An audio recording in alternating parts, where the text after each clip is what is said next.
नमस्कार। पूर्व विधायक जवाहर प्रसाद की गिरफ्तारी के करीब 20 रोज बाद राज्यसभा सांसद सुशील कुमार मोदी आज उनसे मुलाकात करने के लिए सासाराम के सदर अस्पताल में स्थित कैदी वार्ड पहुंचे। चूंकि सासाराम के सदर अस्पताल के कैदी वार्ड में पूर्व विधायक जवाहर प्रसाद की तबीयत खराब होने के बाद कल से भर्ती कराया गया है और वहीं पर उनका इलाज चल रहा है, इसीलिए सांसद उनसे मुलाकात करने के लिए कैदी वार्ड गए हुए थे और करीब आधे घंटे तक दोनों के बीच वार्ता हुई। सासाराम शहर की घटना के बारे में जानकारी ली गई सांसद के द्वारा और पूर्व विधायक को हर संभव सहयोग का भरोसा दिया गया। पूर्व विधायक से मुलाकात करने के बाद सांसद सीधे उनके आवास में पहुंचे और वहां पर पहुंचकर परिजनों से भी मुलाकात की गई। परिजनों से भी पूरे मामले की जानकारी ली गई और उन्हें भी हर संभव सहयोग का भरोसा दिया गया। इसके बाद उन्होंने शिवनाथ चौधरी और सोनू सिन्हा के घर भी जाकर उनसे मुलाकात की और वहां पर जाकर उन्होंने पूरे मामले की जानकारी ली। सोनू सिन्हा और जो शिवनाथ चौधरी हैं उनके द्वारा पूरे घटना की जानकारी दी गई। क्योंकि शिवनाथ चौधरी और सोनू सिन्हा दोनों इस मामले में जेल में बंद थे और कुछ दिन पहले वो बेल पर रिहा होकर अभी घर लौटे हुए हैं। इसीलिए जो सांसद हैं उनके द्वारा सोनू सिन्हा और शिवनाथ चौधरी से भी मुलाकात की गई। इसके बाद सीधे जो सांसद हैं सुशील कुमार मोदी वो सर्किट हाउस पहुंचे और वहां पर एक प्रेस वार्ता का आयोजन के द्वारा किया गया और पूरे मामले को रखा गया। क्या कुछ कहा गया आप भी सुनिए। उनके द्वारा प्रेस वार्ता के दौरान क्या कुछ कहा गया आप भी सुनिए। इसके बाद मैं इस मामले को लेकर जो कुछ अभी हो रहा है उसके बारे में बताऊंगा। मित्रों, आज मैं सासाराम आया था मुख्य रूप से जवाहर प्रसाद जो हमारे पूर्व विधायक हैं उनसे मिलने के लिए। और आपको पता है कि इसके पूर्व हमारे प्रदेश अध्यक्ष नेता प्रतिपक्ष वो लोग भी आए थे मिलने के लिए, उनको मिलने नहीं दिया गया। मैं भी 3 दिन से प्रयास कर रहा था, तब जाकर मुझे आईजी प्रिजन को फ़ोन करना पड़ा और तब जाकर मुलाकात की अनुमति मिली। उसके पहले श्रीमती निवेदिता सिंह जी की मुलाकात उनसे हुई थी। उनके परिवार के लोगों ने बताया कि आज तक उनको मिलने नहीं दिया गया। तो जवाहर जी कोई आतंकवादी नहीं है, कोई एनएसए में बंद नहीं है कि उनसे परिवार के लोग भी नहीं मिल सकते। यहाँ तक कि उनकी पत्नी, उनकी बहू, उनके लड़के वो भी आज तक मिल नहीं पाए। आज उनसे मेरी मुलाकात हुई अस्पताल में, क्योंकि 7-8 दिनों से उनकी तबीयत काफ़ी ख़राब थी। तो कल जेल अधीक्षक या जेलर ने उनको अस्पताल के लिए रेकमेंड किया, तो अस्पताल में उनसे मुलाकात हुई। तो पहली बात तो ये कि जवाहर प्रसाद एक पूर्व विधायक है, 5 बार के विधायक हैं और उनके परिवार के लोगों को भी मिलने नहीं दिया जा रहा। तो ये तो एक प्रकार की तानाशाही है, एक प्रकार की इमरजेंसी जैसी स्थिति है। इमरजेंसी में लोगों को मिलने नहीं दिया जाता था, तो उनसे परिवार के लोग या पार्टी के लोग मिलना चाहें तो मिलने की अनुमति मिलनी चाहिए। दूसरी बात ये कि उनसे मुलाकात के बाद मैं राजा चौधरी जिसकी गोली लगने से मृत्यु हो गई उसके घर भी गया था मिलने के लिए। जवाहर जी के घर भी गया था उनके परिवार के लोगों से मिलने के लिए। उसके अलावा हमारे 2 और कार्यकर्ता जो जेल गए थे उनसे भी मैं मिलने गया और पूरी चीज़ की विस्तृत जानकारी प्राप्त की है।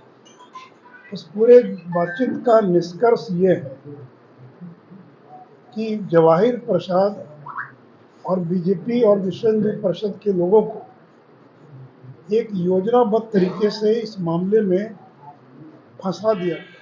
जैसा कि आपके द्वारा सुना गया कि जो सांसद हैं उनके स्तर से सीधे तौर पर सासाराम की घटना को लेकर राज्य सरकार को जिम्मेवार ठहराया गया और ये आरोप लगाया गया कि राज्य सरकार के इशारे पर जो जिला प्रशासन और पुलिस के बड़े अधिकारी हैं वो भाजपा कार्यकर्ताओं को निशाना बना रहे हैं और जानबूझकर भाजपा कार्यकर्ताओं को परेशान करने की कोशिश की जा रही है। यह पहली बार नहीं है जब किसी भाजपा के बड़े नेता के द्वारा इस तरह के आरोप लगाए गए हों।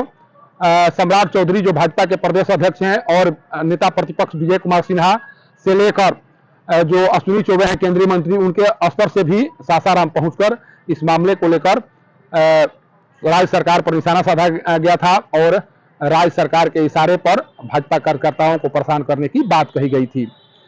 लेकिन जिस तरह से आज सुशील कुमार मोदी के द्वारा प्रेस वार्ता के दौरान जो कुछ किया गया या जिस तरह से उनके द्वारा रिएक्शन दिया गया, उससे साफ लग रहा है कि अभी भी जो सुशील कुमार मोदी है नीतीश कुमार के लिए सॉफ्ट कॉर्नर बने हुए हैं। जिस तरह से आक्रामक तेवर की उम्मीद की जा रही थी यहाँ के भाजपा कार्यकर्ताओं के द्वारा या यहाँ के लोगों के द्वारा कि सुशील कुमार मोदी आएंगे, नीतीश कुमार को निशाना बनाएंगे, उन पर कई तरह के आरोप लगाएंगे, जांच की मांग करेंगे या केंद्र से अनुरोध करेंगे कि केंद्र के स्तर से इसमें हस्तक्षेप किया जाए, वैसा आज कुछ नहीं हुआ और जो भी उम्मीद लगाई गई थी भाजपा कार्यकर्ताओं के द्वारा उन उम्मीदों पर पानी फिर गया। उन्होंने अपनी पूरी बात रखी। जब मीडिया कर्मी के द्वारा प्रश्न करने की कोशिश की गई तो उन्होंने उन प्रश्नों को सिरे से खारिज कर दिया और ये कहा कि मैंने इस मामले को लेकर बहुत कुछ कह दिया हूं और इससे ज्यादा कहने की जरूरत नहीं है। जब मेरे द्वारा उनसे पूछा गया कि आप एक तरफ से राज्य सरकार को इसके लिए जिम्मेवार ठहरा रहे हैं और राज्य सरकार से उम्मीद कर रहे हैं कि इस मामले की निष्पक्ष जांच कराएगी राज्य सरकार, तो ये कैसे संभव है जब राज्य सरकार अगर मामले की निष्पक्ष जांच नहीं करा रही है तो केंद्रीय गृह मंत्रालय के स्तर से इस मामले की जांच क्यों नहीं कराई जा रही है।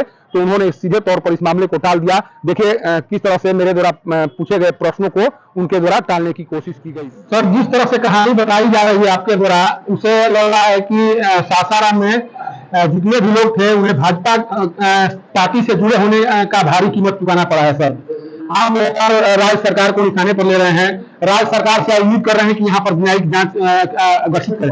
सर, पब्लिक न्यूज से हैं, पब्लिक न्यूज से है, सोशल मीडिया पर नहीं। सर, केंद्र सरकार के स्तर से क्या कुछ होगा, क्योंकि सरकार पर आरोप लगा रहे हैं, सरकार को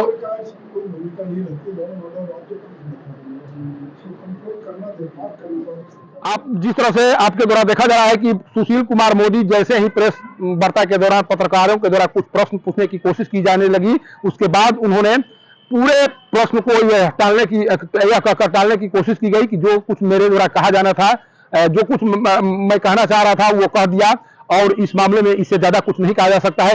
सोचिए कि जब आप यहाँ आए हुए थे भाजपा कार्यकर्ताओं की दुखों पर मरहम लगाने के लिए, तो मात्र इतना कह देने से क्या भाजपा कार्यकर्ताओं की दुखों पर मरहम लग जाएगा कि ये सारा का सारा कार्य केवल और केवल बिहार सरकार के निशाने पर किया गया था और बिहार सरकार के निशाने पर भाजपा कार्यकर्ताओं को एक तरह से परेशान किया जा रहा है कि केवल इतना कह देने से क्या भाजपा कार्यकर्ताओं की मुश्किलें कम हो जाएंगी?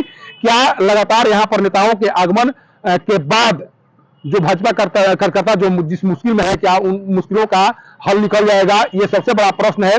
कारण कि आप जिस तरह से लगातार यहाँ पर आ रहे हैं, भाजपा के जितने बड़े नेता आ रहे हैं और केवल यह कहकर चले जा रहे हैं कि राज्य सरकार के स्तर से सासाराम शहर में जो भी घटना है उसे अंजाम दिलवाने की कोशिश की गई और जो गृह मंत्री हैं अमित शाह, उनके कार्यक्रम को रद्द कराने की कोशिश की गई। तो केवल यह कह देने से यहाँ के भाजपा कार्यकर्ताओं की मुश्किलें आसान होने वाली नहीं है, बल्कि लगातार उनकी मुश्किलें बढ़ती जा रही हैं।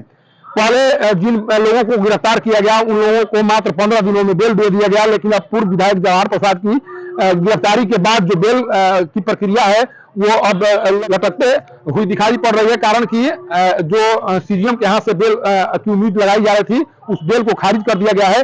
अब बेल के लिए सेशन कोर्ट या आगे की राह जो है उसे अपनानी होगी या उस राह पर चलना होगा, तभी हो सकता है कि शायद इन्हें बेल मिल सके। कारण कि पूर्व विधायक की गिरफ्तारी के बाद उसमें धारा 302 भी जोड़ दिया गया है, इसलिए बेल की प्रक्रिया को पेचीदा हो जाने के कारण उन्हें बेल नहीं मिल पा रहा है। आज के प्रेस वार्ता से यह साफ हो गया कि जिस तरह से सुशील मोदी को नीतीश कुमार के प्रति सॉफ्ट कॉर्नर के तौर पर देखा जाता है, आज वो एक तरह से साबित हो गया। आज जिस तरह से आक्रामक तेवर की उम्मीद की जा रही थी सुशील मोदी से कि सुशील कुमार मोदी आएंगे, नीतीश कुमार को कटघरे में खड़ा करेंगे, केंद्र सरकार से जांच की मांग करेंगे या ये आश्वासन देंगे कि नहीं केंद्रीय एजेंसियों से जांच कराई जाएगी, ऐसा कुछ नहीं हुआ। और आज के उनके प्रेस वार्ता से यह साफ हो गया कि केवल और केवल भाजपा इसे राजनीतिक तौर पर भुनाने में लगी हुई है और यह घटना, सासाराम की घटना जो है भाजपा के लिए एक राजनीतिक मुद्दा बनकर रह गया है और भाजपा इसे तब तक भुनाने में लगी रहेगी जब तक से 2024 और 2025 का चुनाव खत्म नहीं हो जाता है। कारण कि आप एक ही चीज को बार बार बताने के लिए सासाराम आ रहे हैं कि सरकार के इशारे पर सब कुछ हो रहा है, तो आखिर ये बता करिए, तो पहले ही बताया जा चुका था सम्राट चौधरी के द्वारा, विजय कुमार सिन्हा के द्वारा, फिर ये चीज बताने के लिए आपको आने की यहाँ क्या जरूरत थी? यहाँ आकर आप केवलिया कहकर चले जाते हैं कि सरकार के इशारे पर सब कुछ हुआ, इससे भाजपा कार्यकर्ताओं को क्या लाभ होने वाला है?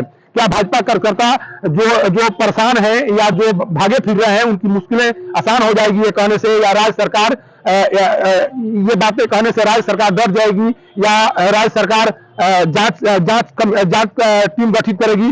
इस तरह की कोई संभावना अभी फिलहाल दिखाई नहीं पड़ रही है। कारण कि जब पूर्व विधायक जवाहर प्रसाद की गिरफ्तारी हुई थी, उस समय नीतीश कुमार जो मुख्यमंत्री हैं उनसे पूछा गया था, तो उन्होंने साफ कहा था कि मैं न किसी को फंसाता हूं न किसी को बचाता हूं। उन्होंने अपना एक तरह से रुख साफ कर दिया था कि इस मामले में मेरा रुख साफ है, जो करेगा वही भरेगा। तो इस तरह की बात कहकर कि सरकार के इशारे पर सब कुछ हो रहा है, आप क्या बताने की कोशिश कर रहे हैं? अगर आपको वास्तव में भाजपा कार्यकर्ताओं की इतना ही चिंता है तो केंद्र में आपकी सरकार है, आपके पास अधिकार है, उन अधिकारों का प्रयोग करके आप निष्पक्ष जांच करवा भी सकते हैं, लेकिन आपके द्वारा वो कराने की कोशिश नहीं की जा रही है। केवल सासाराम में आकर बार बार बताने की कोशिश की जा रही है कि ये सब सरकार के इशारे पर हो रहा है। आखिर सरकार के इशारे पर हो रहा है या भाजपा कार्यकर्ताओं को परेशान किया जा रहा है, तो फिर आप कर क्या रहे हैं? आपके पास केंद्रीय सत्ता है, आपके पास बहुत से अधिकार हैं, आखिर उन अधिकारों का प्रयोग आप क्यों नहीं कर रहे हैं? आपको लगता है कि यहाँ भाजपा कार्यकर्ताओं को निशाना बनाया जा रहा है, तो फिर आप उन अधिकारों का प्रयोग करके कम से कम जांच टीम गठित करके ये पता करवाने की कोशिश करते कि जो कुछ हुआ है सासाराम शहर में, उसके पीछे कारण क्या है? क्या वाकई में भाजपा कार्यकर्ताओं को निशाना बनाया जा रहा है?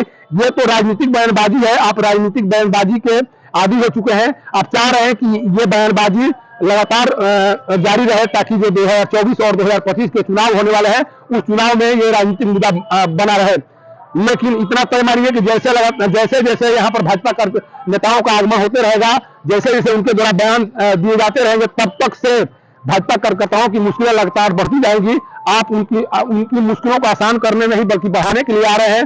और यहाँ के लोगों ने यह साफ समझ लिया है, सासाराम के लोगों ने साफ समझ लिया है कि भाजपा इसे केवल राजनीतिक मुद्दा के तौर पर इस्तेमाल करने की कोशिश कर रही है। और भाजपा चाह रही है कि ये आग तब तक सुलगती रहे जब तक से 2024 और 2025 का चुनाव न बीत जाए। सासाराम से पब्लिक न्यूज के लिए सत्येंद्र चौबे की रिपोर्ट।